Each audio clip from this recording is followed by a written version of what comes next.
Bonjour à toutes et à tous, je vous espère très bien portant. Alors je suis Lisolo Nanga et je suis venue vous parler de Lisolo Nanga. Parfois une simple histoire peut guérir un cœur brisé, une histoire peut redonner de l'espoir.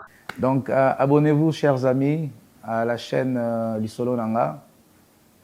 Si cette émission qui est un numéro parmi tant d'autres qui a sûrement vous a déjà béni, je vous demande de vous abonner. C'est une manière de les encourager et de partager ce qu'ils font. Et sûrement, il y aura un autre qui partagera les solo naïe, qui sûrement va vous identifier par rapport à votre vie qui vous bénira. Merci, shalom chez vous. Donc, abonnez-vous, chers amis, à la chaîne Lisolo Nanga.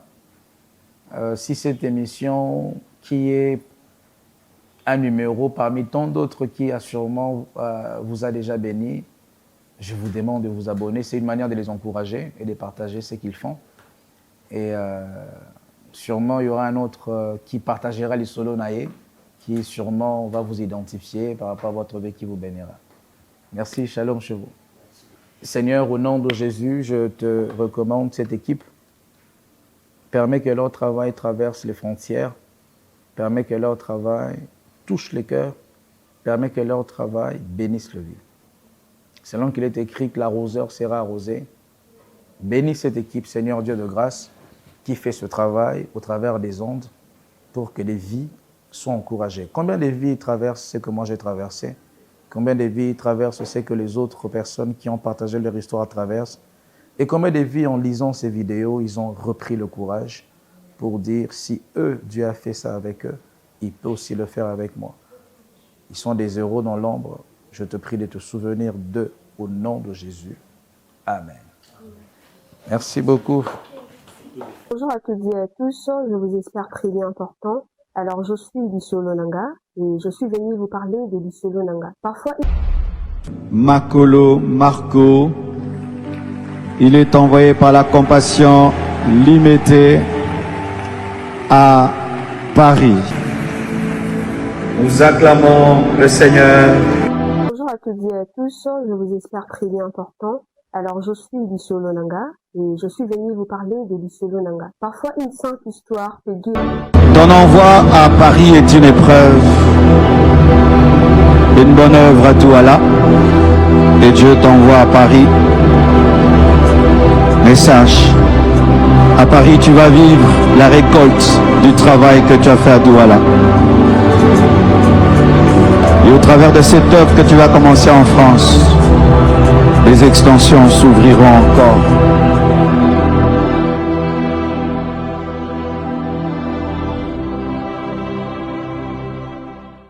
Bonjour, je suis Marco Makolo.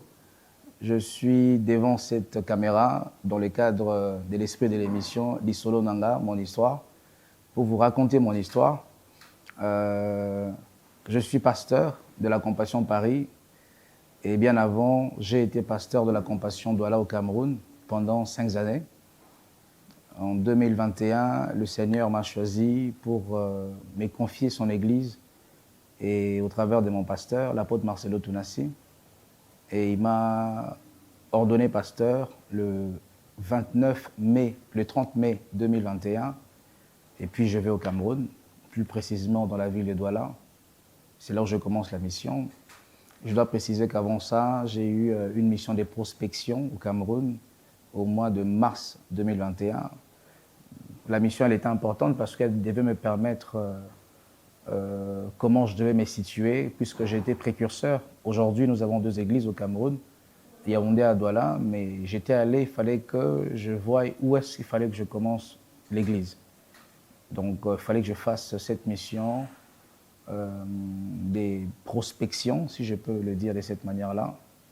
Et après, quand je rentre, on m'ordonne pasteur au mois de mai 2021, et puis tout est parti de là. Donc, par la grâce de Dieu, on a travaillé 2021, 2022, et puis mon pasteur, Papa Marcelo, est venu au Cameroun. On a organisé une croisade en 2023, mars 2023, qui était, par la grâce de Dieu, une réussite.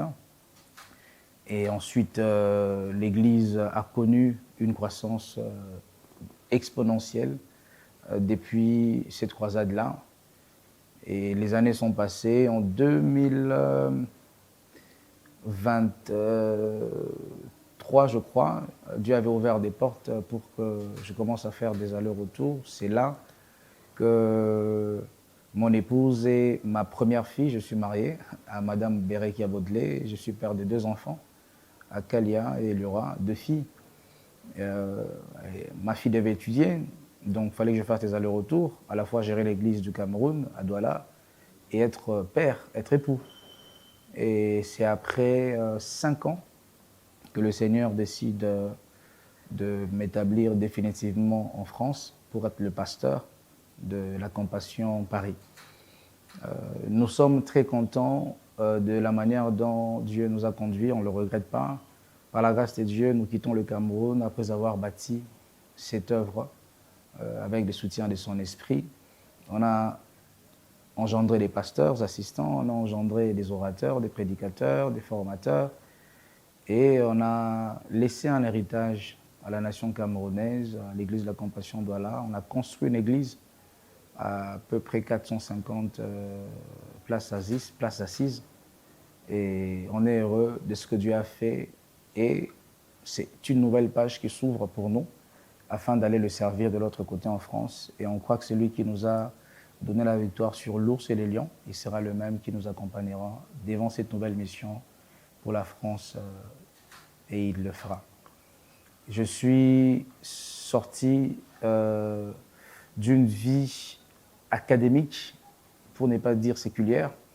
Avant d'être pasteur, j'ai été à l'école où j'ai eu un diplôme d'ingénieur informaticien en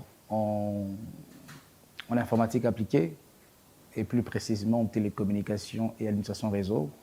C'est là où j'ai fait mes études, à l'ISIPA, plus précisément, ISIPA, à Kinshasa. J'ai un diplôme Bac plus 5. L'ancien système, à cette époque, on appelait ça la licence. Donc 5 années après les baccalauréats. Et avant ça, j'ai été à l'école comme tout le monde.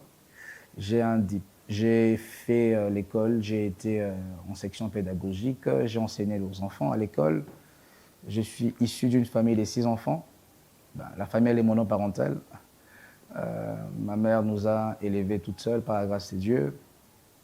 Et je suis le 4e d'une famille de 6 enfants. Au-dessus de moi, j'ai 3 sœurs, mes 3 grandes sœurs.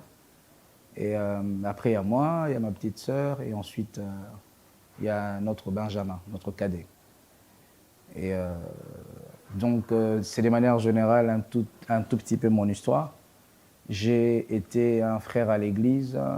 Ça fait 20 ans que je suis à l'église de la Compassion, au pied de mon pasteur, mon père, l'apôtre Marcelo Tounassi. Plus précisément, d'ailleurs, août 2006 et août 2026, ça fait 20 ans que je suis au pied de l'apôtre Marcelo.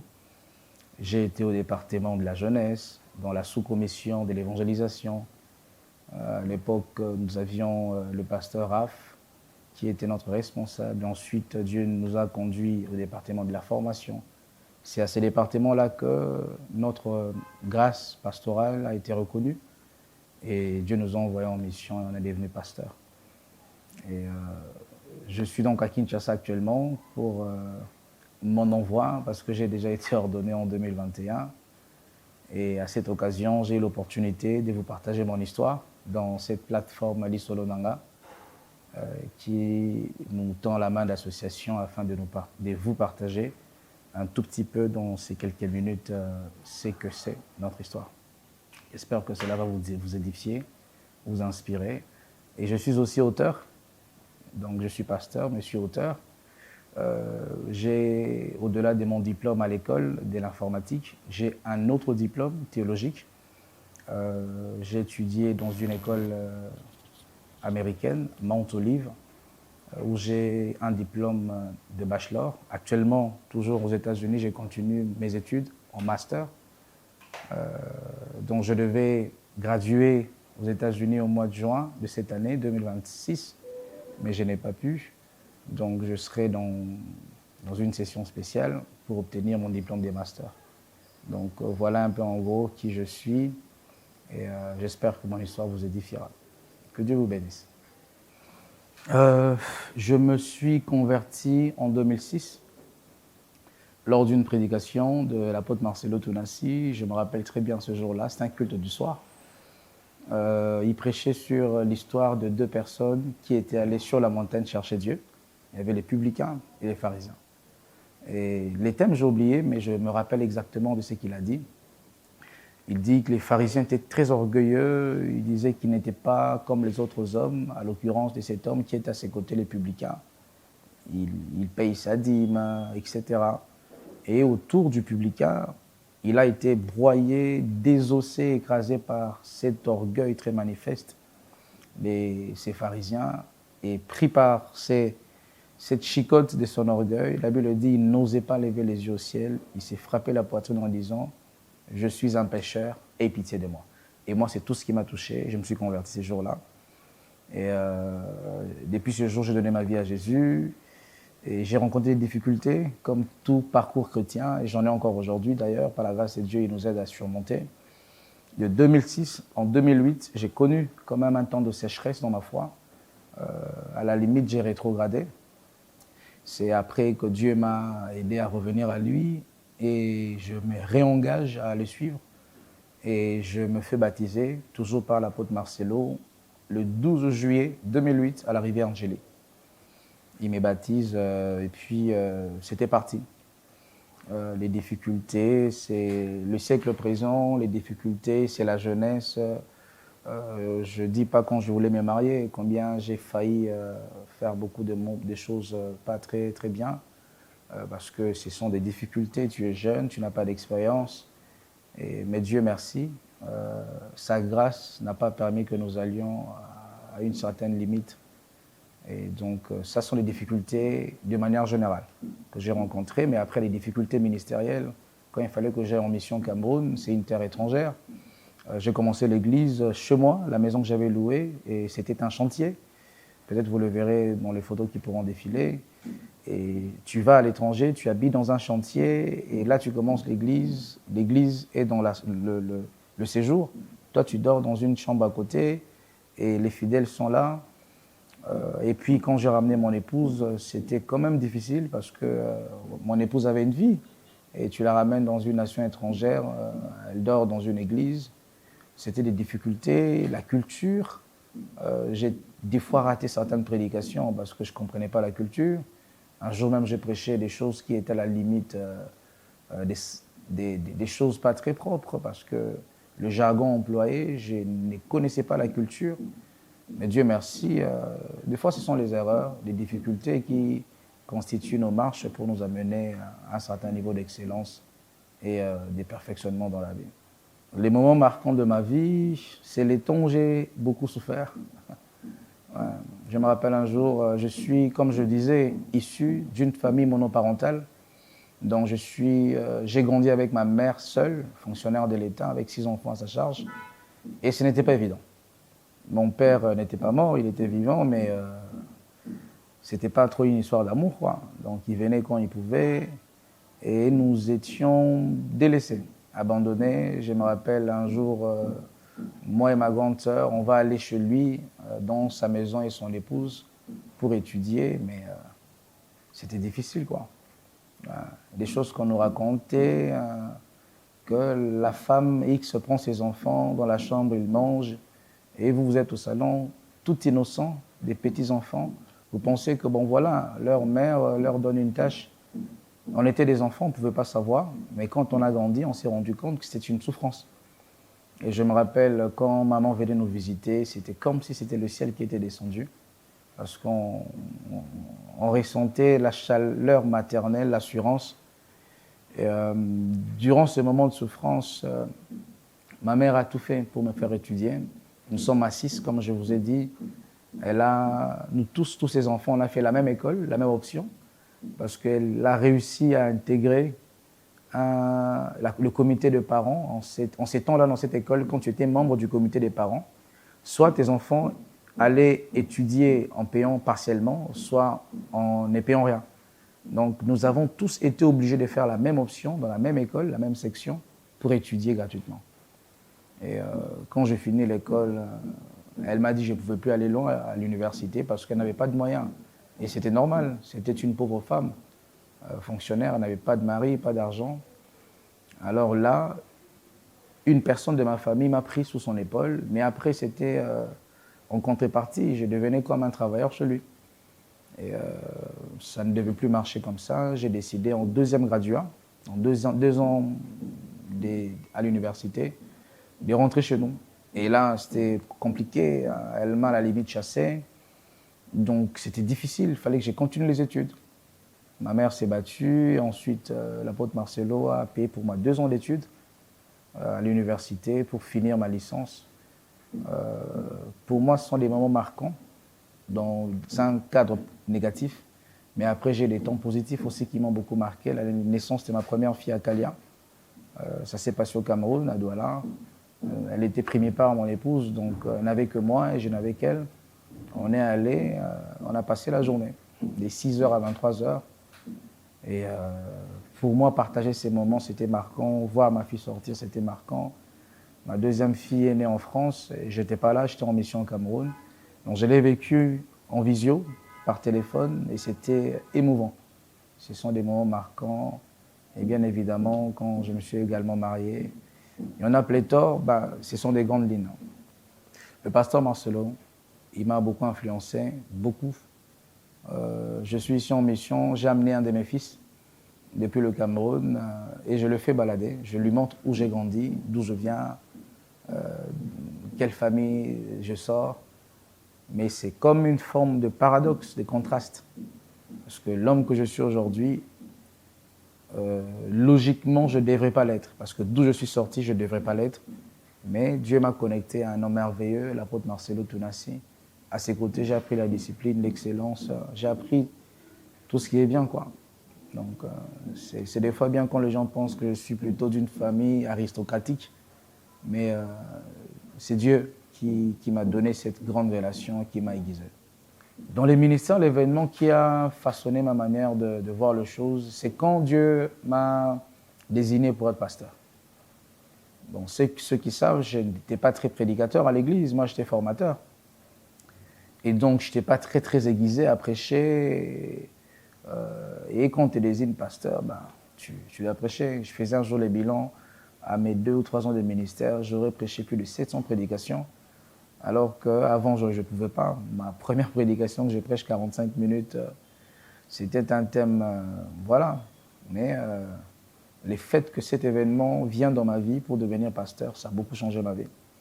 Et en bien, je pense, ça m'a rendu meilleur. C'est vrai que j'ai plus de cheveux, mais ça va. Ça a engendré beaucoup de bonnes choses. Déjà, moi, je ne vais pas vers les grandes personnes. Je cherche pas, je crée pas des connexions. La Bible dit, c'est Paul qui parle, il dit qu'un homme de Dieu ne se recommande pas. C'est Dieu qui te recommande. Et même toutes tes relations, c'est au travers de mon père. Donc, quand j'organise la croisade avec l'apôtre Marcelo en 2023, et l'évangéliste Christine Dikouman voit ça, il appelle mon pasteur. Parce que il voulait faire la même croisade depuis, mais il n'arrivait pas, parce que l'équipe sur qui il comptait, apparemment, il y avait des choses qui ne marchaient pas très bien. Et c'est quand il appelle mon pasteur que mon pasteur lui parle de moi, et lui, l'évangéliste Christine Dikouman, mes contacts. C'est comme ça que c'est parti. En 2024, on fait avec lui une croisade au mois de novembre au Cameroun. 200 000 personnes, vous le verrez dans les images. C'était juste quelque chose d'inédit. Ça n'avait jamais été fait au Cameroun. Nous avons eu le soutien du gouverneur de la ville, qui nous a beaucoup soutenus, qui nous avait même soutenus pour la croisade avec le pasteur Marcelo. C'est que je peux conseiller aux jeunes comme moi qui aspirent à un parcours riche et bénissant. Déjà, vous devez être appelé à ces parcours-là. On ne fabrique pas la destinée. Mon parcours peut vous édifier, mais vous ne pouvez pas avoir ma vie si vous n'êtes pas appelé à ça. Et si vous êtes appelé à quelque chose, restez attaché à la source que Dieu vous a donnée. Jésus est resté attaché aux apôtres sont restés attachés à Jésus, et ils sont devenus ce qu'ils sont devenus. Moi, en 20 ans, je n'ai pas un autre pasteur. Personne ne m'entretient, un prophète à gauche, un apôtre, un bishop, un pasteur. Depuis 20 ans, je suis resté au pied de l'apôtre Marcelo. J'ai écouté ses conseils. Quand il fallait réprimander, j'ai appliqué ces réprimandes. Je me rappelle en 2021, je commence l'église au Cameroun, je prends sur Google l'image d'un appareil photo, je mets sur la page de l'église, je vais écrire « Bien-aimé, aider l'église à s'en procurer cet appareil photo ». Et l'apôtre Marcelo me fait la capture d'écran, il m'envoie. Il me dit « Retire sa vie de l'internet, tu fais insulter l'église pour un appareil de 1000 euros ». Et rapidement, j'ai retiré. Aujourd'hui, à l'église de Douala, on a plusieurs appareils de plus de 1000 euros. Parce que j'ai été un enfant, je le suis encore aujourd'hui. S'il me dit tu fais, tu fais. Il me dit tu ne fais pas, tu ne fais pas. Je n'ai pas eu à travailler ma vision dans sa vision. Donc, quand tu as un mentor, un père, il peut mieux aiguiser la chose que Dieu t'a donnée plus que toi-même. La chose de Dieu, c'est à toi, c'est pas à lui, mais lui, c'est un peu comme Samuel et Élie. Élie n'entend plus Dieu parce que la voix de Dieu s'est fait rare, mais Samuel entend Dieu. C'est celui qui entend Dieu qui est orienté par celui qui n'entend pas Dieu. Donc ça, c'est vraiment le conseil que je donnerai à mes frères et sœurs de notre génération. La chose de Dieu, il y en a, les vrais appels, il y en a, mais soumettez-vous à l'autorité. Soyez patient, vraiment patient, jusqu'à ce que la chose de Dieu en vous va éclore. Jusqu'à ce que Dieu va juger bon, c'est votre tour. Même s'il ne juge pas bon, Dieu ne nous appelle pas à aller dans le monde partout, avoir le succès, devenir star. Dieu nous appelle à la fidélité. Il faudrait qu'au dernier jour, qu'il te dise bon et fidèle serviteur. Si moi aujourd'hui, je peux être dans certains pays, faire les missions à gauche, à droite, c'est mon appel. Et je dois être fidèle à mon appel. Je voyage, je vais à gauche, à droite, c'est mon appel. Et si toi, tu as un appel à faire autre chose, sois fidèle à ton appel, parce que Dieu ne nous appelle pas à devenir vedette, il nous appelle à être fidèle. C'est quand tu seras fidèle à ce que tu fais que tu auras du succès. Lisolo Nanga, le seul conseil que je peux donner, si Dieu vous bénissait un jour, ne changez pas les profils qui ont attiré la bénédiction de Dieu.